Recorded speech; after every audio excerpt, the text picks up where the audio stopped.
Bom dia, galera. Sou o amigo Roberto Bin Laden aqui mais uma vez. Hoje eu vou gravar um vídeo só conversando. Como eu falei no vídeo de ontem, o pessoal estava me cobrando muito vídeo de ventiladores, já que eu estou saindo muito da oficina. E também cobrando esses vídeos que eu boto o título de Papo Reto, que é um vídeo só de conversa mesmo. Então hoje eu vou voltar a gravar esse tipo de vídeo. Então quem não quiser ver conversa e quer ver um conserto, alguma chave de fenda lá, catucando lá, você já pode mudar para um outro vídeo, porque esse vai ser somente conversando mesmo. Mas aqui a gente vai dar dicas, aqui é mais um vídeo para profissional, para quem está dentro da área trabalhando. Aqui eu vou entrar em assuntos que estão dentro de comentários, só que eu não vou sair citando comentário por comentário, porque senão vai ficar um negócio meio espitacado, vamos dizer assim. Vamos pensar aqui para um rapaz que fez uma pergunta, que eu não lembro o nome dele, que é uma sopa de letrinho o nome dele. RS, não sei o que, alguma coisa, mas vai saber aqui. Ele perguntou-me se é normal um jovem de 15 anos consertar ventiladores. Cara, é o seguinte, pela legislação não. Porque você para abrir uma oficina, para consertar ventiladores, para ter um CNPJ, para ter uma responsabilidade, você tem que ter 18 anos. No entanto, eu falei em vídeos passados, lá 3 anos atrás, mais ou menos, quando eu gravei um vídeo, eu falei que com 10 anos de idade eu já consertava ventiladores. A minha primeira oficina praticamente foi aberta, eu tinha 10 anos de idade, eu só não era cadeirante porque meu pai não comprou uma cadeira de roda para mim, mas eu passei um bocado de tempo deitado numa cama e eu andava em cima de aquele patinete de rolimã, pegava umas rolimã, uma tábua, chegava a fazer. Eu andava em cima do troço, porque eu não andava em pé.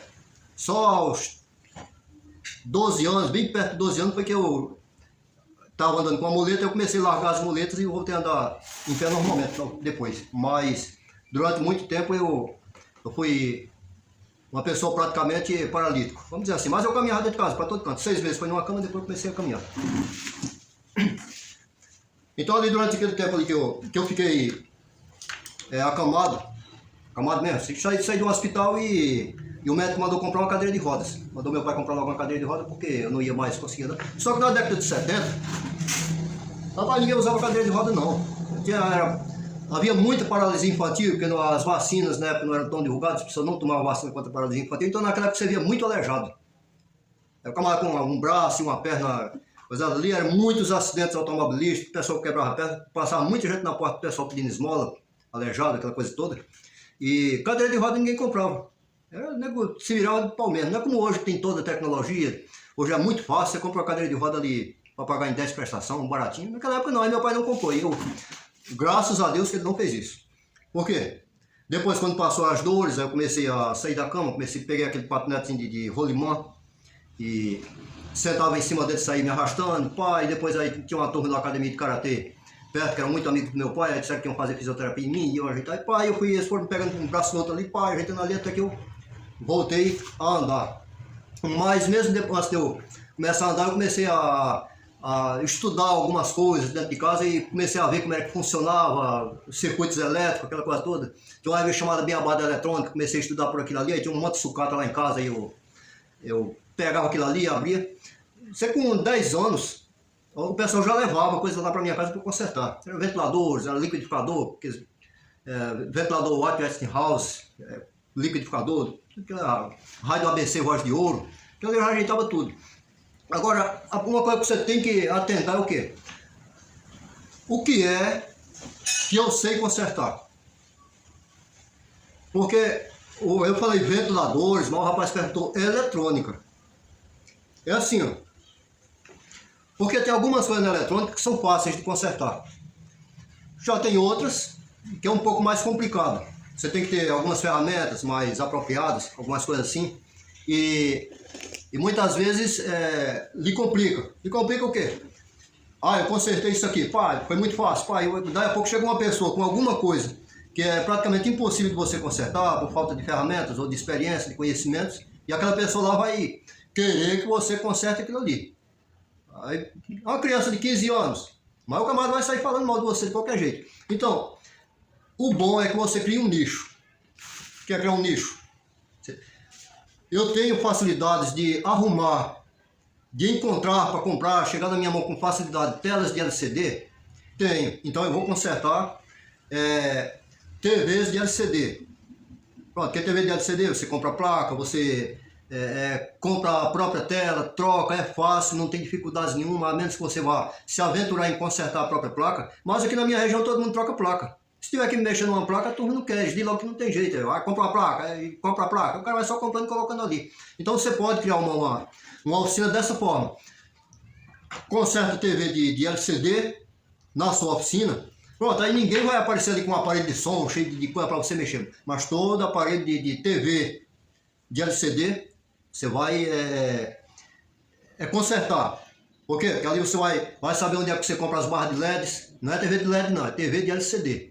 A TV de LCD é aquela parte escura, onde a gente vê a imagem, é a tela de cristal líquido, por isso que é chamado de LCD. Aí você tem a iluminação de trás, que se chama de LED. Então nem toda TV é TV de LED, porque tem algumas que são de plástico, que é tipo uma lâmpadazinha fluorescente lá por trás. Mas são mais antigas e é mais difícil de aparecer nas oficinas.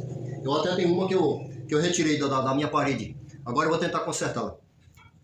Mas aí nesse campo aí você pode restringir o seu trabalho a esse tipo de eletrônica. Aí você vai pegando experiência com aquilo ali, aí você vai tentando entrar noutros espaços, porque no oficina de eletrônica muitas vezes entra muita coisa.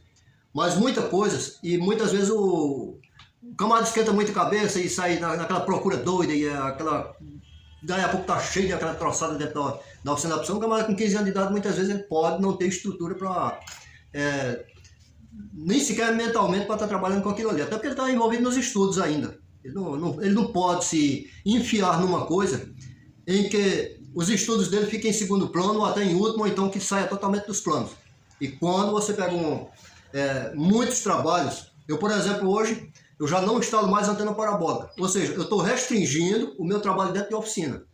Algumas coisas eu ainda faço porque obrigatoriamente tem que fazer, não tem outra pessoa que faça, aí eu vou fazer, mas eu estou procurando restringir o máximo possível e ainda estou fazendo alguma coisa para fazer os vídeos, mas eu não estou...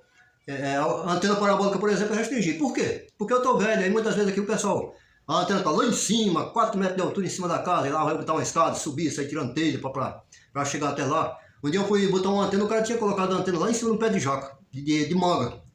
O cara podou o pé de manga, aí tinha um galho assim, dessa grossura assim, que ficava lá para cima, ele chegou, foi lá e parafusou o cano da antena.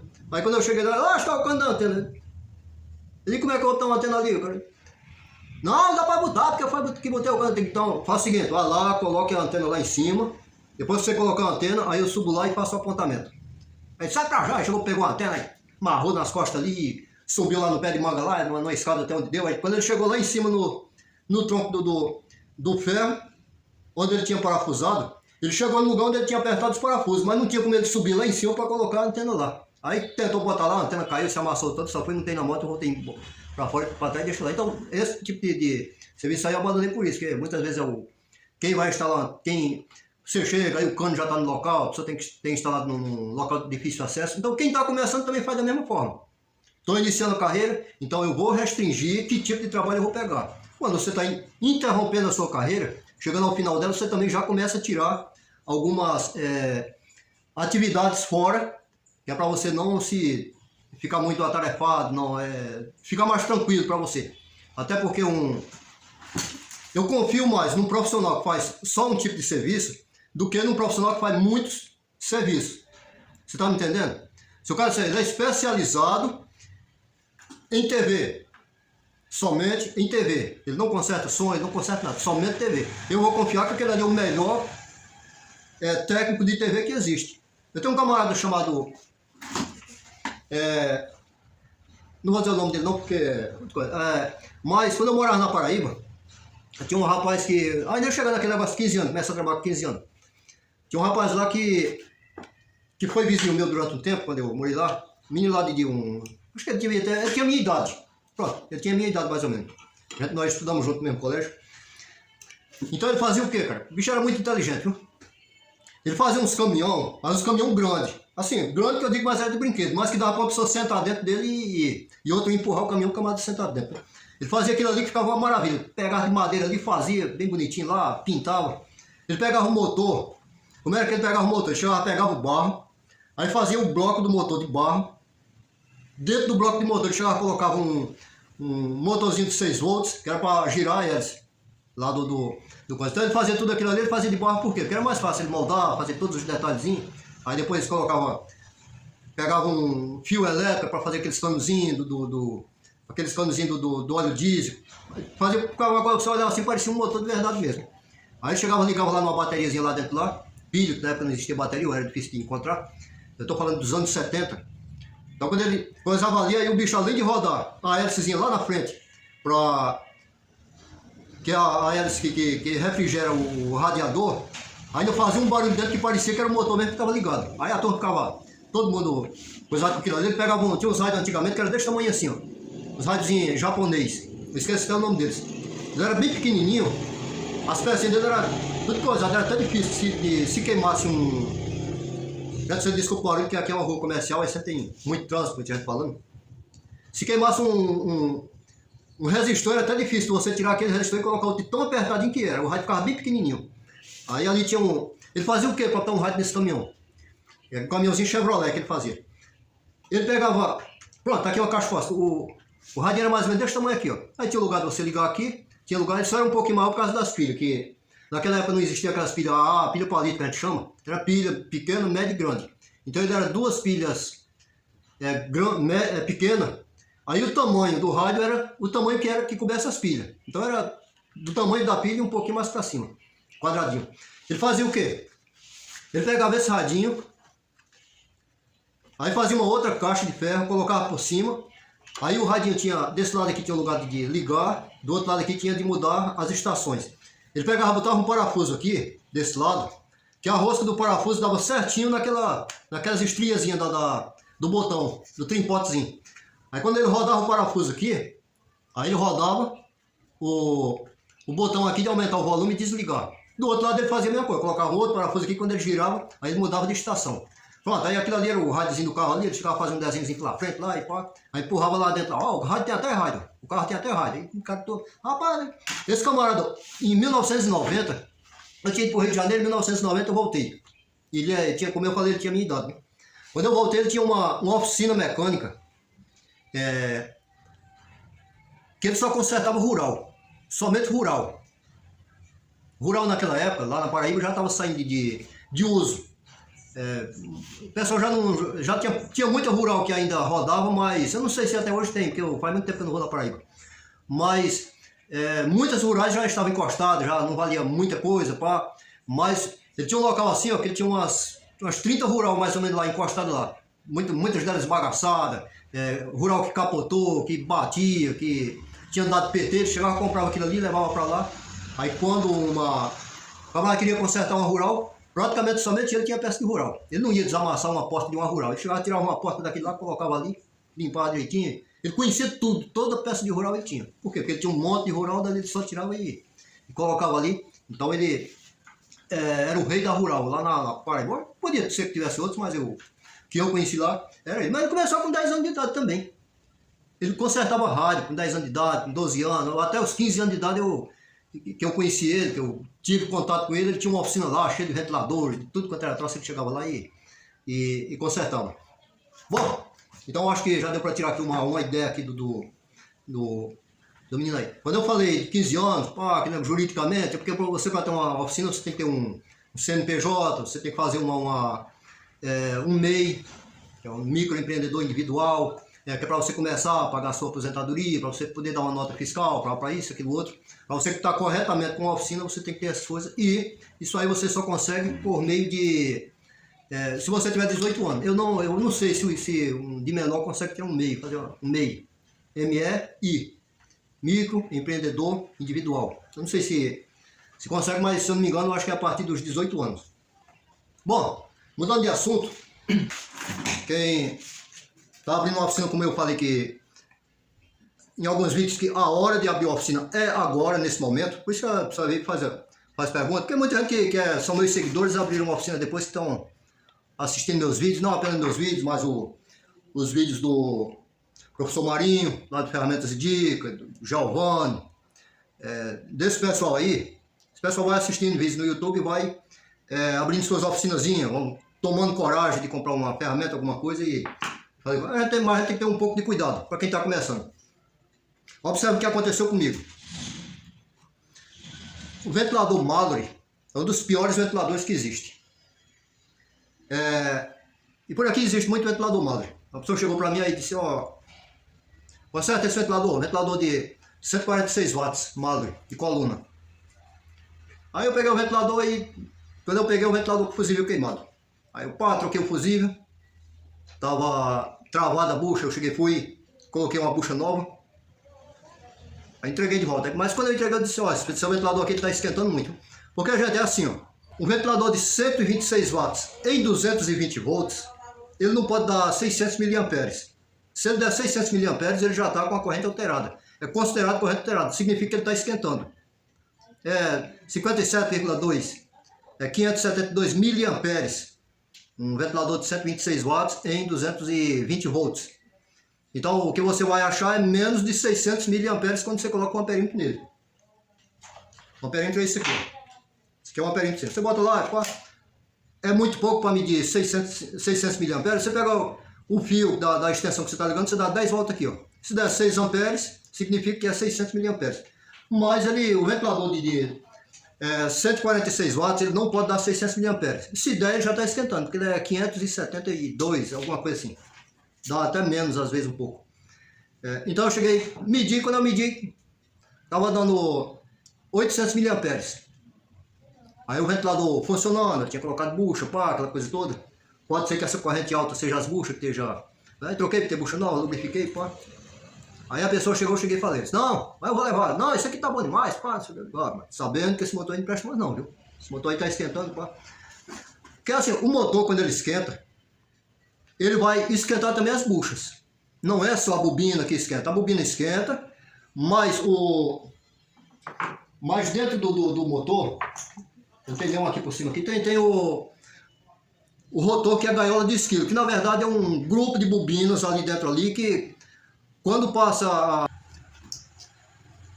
bobina que está aqui, ó, você joga a corrente nela, ela cria um campo magnético, e aquele campo magnético ele vai gerar energia elétrica nas bobinas que estão aqui no rotor. Chama-se gaiola de esquilo. Por quê? Porque ele tem um monte de bobinazinha feita de alumínio, por dentro ali, ligada de um polo a outro. Aquela ali não tem polaridade, aquela dentro, assim, lado norte e lado sul. Não, ele é um campo magnético livre. É isso que faz ele girar. No entanto, conforme ele cria aquele campo magnético dentro do rotor, o rotor esquenta também.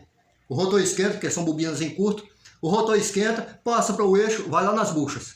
Se você tem um ventilador que está sobreaquecendo as bobinas, então significa que você vai sobreaquecer tanto o pacote de ferro aqui, como vai sobreaquecer também o rotor aqui dentro, vai passar para o eixo, do eixo vai para a bucha, e a bucha tem mais uma razão para aquecer, porque ela está girando ali dentro da bucha. De qualquer forma tem um atrito ali, ela vai, somente ela girar dentro dele já aquecia. Mas, tanto que eu fiz um dia tinha um rapaz aqui que eu ia até fazer um vídeo usando um celular que ele tinha, mas eu demorei, saí para fazer algumas coisas, quando eu retornei pensando em fazer o vídeo, ele já tinha viajado. Eu sabia que ele ia viajar, mas não me atentei em fazer o vídeo mais rápido, porque ele tinha um celular com um aplicativo e uma câmerazinha que você conseguia filmar. Eu filmei um ventilador, tirei a tampa do ventilador, tirei eixo, aliás, tirei a caixa de redução, tirei tudo. Com 1 hora ligado, eu cheguei, coloquei o celular para ver a temperatura, que tem um aplicativo que mede a temperatura de qualquer peça, né? Então ali eu medi a temperatura, estava 100 graus a bobina e 130 graus lá na bucha. 130 graus na bucha, ou seja, se eu pegasse o fusível de 130 graus que estava na bobina e encostasse na bucha, aquele fusível ali ele ia romper. Ou seja, aquela bucha ali ela ultrapassa os 130 graus quando a bobina já chega a 130 graus que queima o fusível. Isso aí o que acontece? Quando você pega um ventilador que aquece muito, como é o caso do ventilador Mallory, que tem pouca ventilação para ele, aquela temperatura toda vai passar para as buchas. A bucha é de ferro, ela não é de bronze, porque o bronze não delata tanto, mas o ferro delata. Então, a bucha delata. Quando ela delata, o ferro tanto delata para fora como delata para dentro. E o próprio eixo quente também delata, ele trava. Pronto, travou. Quando ele trava ali e não vai para lugar nenhum. A bucha está boa. O eixo está bom. Você pode tirar fora, você testa. Não, aqui não tem folga nenhuma. O ventilador volta a funcionar novamente com aquele mesmo motor esquentando. Quando ele está rodando lá de pau lá, pronto, aí esquenta, delata o eixo, delata a bucha e pá, trava novamente. Você vai lá, tira, o eixo tá bom, o bucho tá bom, mas o ventilador continua travando. Isso aí faz o ventilador magro voltar muito em oficina. Volta, o camarada vai só pegando bucha boa e colocando bucha nova. Então no ventilador dessa mulher, ela levou o ventilador, que eu tô falando, uma mulher que levou um ventilador magro para minha oficina. Aliás, não foi nem para minha oficina, foi para minha casa. Nessa época eu nem tinha essa garagem aqui onde eu gravo aqui. Ela chegou, levou esse ventilador. Ó, seu ventilador tá esquentando, vai dar problema nessas buchas. Ou vai queimar o fusível novamente. Não, mas isso aqui tá bom, porque eu uso ele só de vez em quando. Pá, pá. Aí passou, quando eu chegou ela com o ventilador. Não com o fusível queimado, mas com a bucha travada. Peguei o ventilador, troquei a bucha. Aí peguei um rotor de um ventilador magro que eu tinha, que tinha queimado com um mês de uso. Alguém queimou o ventilador com um mês de uso. Aí mandou eu ficar com ele na oficina, não quis consertá-lo, né? Também não foi para assistência técnica, porque a assistência técnica mais perto que aqui em Sobral, Fortaleza, e nem o transporte não vale a pena. Aí ficou, aí eu cheguei e disse, tem um ventilador ali, novinho ali. Aí fui lá, tirei o eixo do ventilador, com rotor, com tudo. Pá, coloquei ali, coloquei bucha novinha. Mandei pra lá, o ventilador bom, mas estava esquentando mais ainda. Aí nessa segunda vez, a corrente do ventilador já chegava a 1 ampere. Chegava a 1 ampere. Aí eu cheguei, ó, o ventilador aqui, ó. Se ele queimar o fusível ou der problema de bucha novamente, vai ter que trocar o motor, porque esse motor aí não presta mais. É mesmo? É. Mas ele tá tão bom. Sim, tá bom, mas ele não presta mais. Não era nem sequer para ter trazido mais ele pra cá. De volta. Eu podia ter trazido de volta sem funcionar. Com o fusível queimado, com a bucha lá. Quer dizer, da segunda vez ele não queimou o fusível, só travou. Aí eu falei, da próxima vez que ele travar, comprar um motor novo e colocar. Motor novo por quê? Porque o motor novo ele já vem com bucha nova, uma bobina nova, capacitor novo, vem com tudo novo. É diferente de você comprar somente a bobina e você ter que ir trocar bucha, trocar isso, trocar aquilo outro para colocar, né? O preço nem sequer vale a pena você fazer isso. Melhor um conjunto todo novo completo, né? Aí chegou, pegou o ventilador aí com umas 2 semanas o motor travou. Pá, travou aí. Aí eu passei por lá para ver uma outra coisa dela, ela chegou e mostrou. O ventilador estava só travado, não estava com o fusível queimado. Eu digo, não vou mais nem mexer nele não. A senhora faz o seguinte, compra o motor que aí eu... Não, eu vou comprar. Aí compra hoje, compra amanhã. Tem um cara que mora em São Paulo que disse que era fácil de comprar e mandava pro correio, pai, aquela coisa toda. Passou 2 anos. 2 anos. De vez em quando ela falava, eu vou comprar o motor, eu vou comprar, o bichinho tá lá encostado. Quando foi agora, a chegou, me encontrou e disse, Roberto, aquele ventilador não estava queimado não. De qual ventilador? Aquele malo que o senhor disse que estava queimado, que o motor não prestava? Eu digo, não, o ventilador ele não estava queimado. Ele estava, não, é porque eu mandei para um rapaz para uma oficina, pai, e o rapaz chegou, mandou o motor bom que é uma beleza, seu Roberto. Chegou ontem, o motor tá bom que é uma beleza. Eu digo, sim, mas se ele não tiver trocado a bobina, não adiantou nada. Ele trocou a bobina, não, que ele disse que o motor, o ventilador tá muito bom, e não sei o quê. Aí passou aí, eu cheguei em encerrei a conversa com ele, aí chegou e ele falou que o senhor estava querendo enrolar, tomar o ventilador. Olha a ideia, o ventilador não estava na minha oficina. O ventilador eu deixei, foi na casa dela. Quando deu defeito pela 3ª vez, eu falei, não, aqui não adianta eu levar para trocar a bucha dele, pelo fato, e quando for daqui uma semana, 15 dias no máximo, ele vai estar voltando. Então a senhora já deixa ali. Para eu querer tomar o ventilador dela, no mínimo, o ventilador tinha que estar na minha oficina, parado aqui, ó. Esses ventiladores que vocês estão vendo ali, ó. Esses ventiladores que vocês estão vendo ali, uns quatro ventiladores daquele ali são de clientes. Eles têm uma etiquetazinha lá atrás com o nome do cliente e a data que o ventilador entrou aqui. O cliente até hoje não veio buscar, não comprou peça para colocar neles, não autorizou o conserto e o ventilador ficou lá. Eu não mexo no ventilador. Às vezes eu preciso de uma peça, eu olho a peça está lá no ventilador. Eu digo, não vou tirar pelo fato de que o ventilador é de um cliente. Eu encontro o camarada, seu ventilador, como é que vai fazer? Depois eu passo por lá, e nunca passo. Ali tem ventilador que está com 2 anos. Entendeu? Aqui em pé, aqui tem ventilador que o dono já esqueceu aqui, ó. Mas eu também não mexo, deixo o ventilador aqui guardado. Da mesma forma, se fosse o ventilador dela que tivesse vindo para a oficina, tivesse ficado aqui esperando ela comprar um motor, qualquer hora que ela aparecesse, o ventilador estava aqui. E está aqui. No entanto, o ventilador estava lá na casa dela. Aí um camarada chega e disse que eu queria roubar o ventilador, mas ela não me defendeu. Ou quem levou o ventilador, que não foi ela que levou, né? Podia ter dito, não, mas o ventilador estava conosco. Para ele roubar o ventilador, ele tinha que arrombar a porta, fazer alguma coisa. Então a gente tem que ter um pouco de cuidado, porque tem cliente que a gente tem que ter cuidado. Tem que ter cuidado. Tem um outro camarada, ainda envolvendo ventilador Mallory. Realmente os Mallory me dão muito problema. O camarada trouxe um ventilador com um fio quebrado. Somente o fio, o cabo esse cabo aqui, ó. Com esse cabo aqui quebrado, lá no tronquinho lá da entrada. Aí eu cheguei, foi, puf, cortei o cabo lá, cheguei, peguei outro, emendei, puf, fechei direitinho. Lá o ventilador bom. O ventilador foi para uma beleza. Passou uns 15 dias, o ventilador, ele disse que tinha dado um papoco dentro do ventilador e tinha queimado. Mas foi embaixo? Não, foi lá em cima. Chega o fogo, saiu na hélice. Desde que o senhor mexeu, que aí apareceu... Não, desde que eu mexi, não. Quando eu mexi no seu ventilador estava bom, foi trocado só o cabo. Ventilador de coluna, o cabo sai lá embaixo, 2 palmos para chegar no motor. Não tem como eu ter mexido no motor. Mas eu assisti um vídeo seu, o senhor mexendo no motor. Um vídeo? Sim. Mas só foi pegou. Tá aqui. Isso aqui não é o meu ventilador, não. Eu digo, não, senhor. Esse ventilador aí é um Mallory, da mesma forma que eu estou trocando fusível. Peguei o meu celular aqui. Aqui, ó. O seu é esse aqui, ó. Aí eu mostrei. O seu ventilador tem essa etiquetazinha aqui, ó. Nesse aqui tem uma etiquetazinha aqui, ó. O seu ventilador tem essa etiquetazinha aí? Eu acho que tem. Eu digo, não tem, meu filho. Não tem. E esse ventilador aqui, eu sei qual é a casa que ele tá. Que eu entreguei pro cliente, o cliente tá com ele lá. Ó, o seu ventilador aqui, nesse vídeo aqui, que é do seu ventilador, eu tô mostrando aqui uma parte que tá quebrada. Que eu falo para o... Onde eu falei no vídeo que eu não ia trocar porque não tinha falado com o cliente que trocaria aquela peça ali. Então, se ele estivesse presente, eu podia trocar aquela peça que estava com a trinca. Eu digo, o seu ventilador tem uma trinca nele, que aparece aqui no vídeo. Esse ventilador aqui, além de ter uma etiqueta diferente da sua, ele está lá na casa do cliente, ele está inteirinho, sem trinca nenhuma. Ou seja, esse ventilador desse vídeo aqui, que está com o motor aberto, trocando fusível, não é o seu ventilador. O seu ventilador é esse que está aqui no vídeo que eu estou assistindo aqui no meu celular. O seu pegou um outro. Até porque o seu celular, esse vídeo aí tem 1 ano de feito. E o seu só tem 1 mês que foi feito o vídeo, que é esse aqui, ó. Vê aí a data dos comentários nesse vídeo aí que o senhor está assistindo. Aí chegou, ficou olhando assim, tá certo. Chegou, tá. Mas tem que ter um... Quando eu falo com pouca idade, porque muitas vezes a gente tem que ter um pouco de maturidade para poder conviver com um tipo de gente. Porque o cliente... Você tem que ter cliente, tem que ter. No entanto, você tem que saber lidar com ele, porque se você não souber lidar com o cliente, esse camarada lá que disse que eu queria roubar o ventilador dele, a gente tem que ter cuidado com esse tipo de gente também. De repente até alguém que me conhece, de repente alguém até que assiste meus vídeos para aprender a consertar lá na oficina dele também. De repente ele até sabe que fui eu quem mexi no ventilador. O cara quer roubar o ventilador. Pô, se esse cara falar na minha cara, eu tinha mandado ele tomar lá no centro de Copacabana, deixar de ser safado, isso aí é... Eu nunca, aqui no meu canal aqui, você já viu chegar serviço mal feito aqui?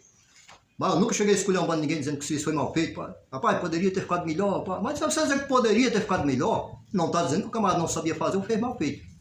Então a gente tem até esse problema aí de ter que fazer o serviço o melhor possível, para não dar mole, porque cliente não dá mole para dono de oficina, e outro dono de oficina, muitas vezes quer ver você pelas costas, quer ver a sua carcaça, quer pisar em cima do seu...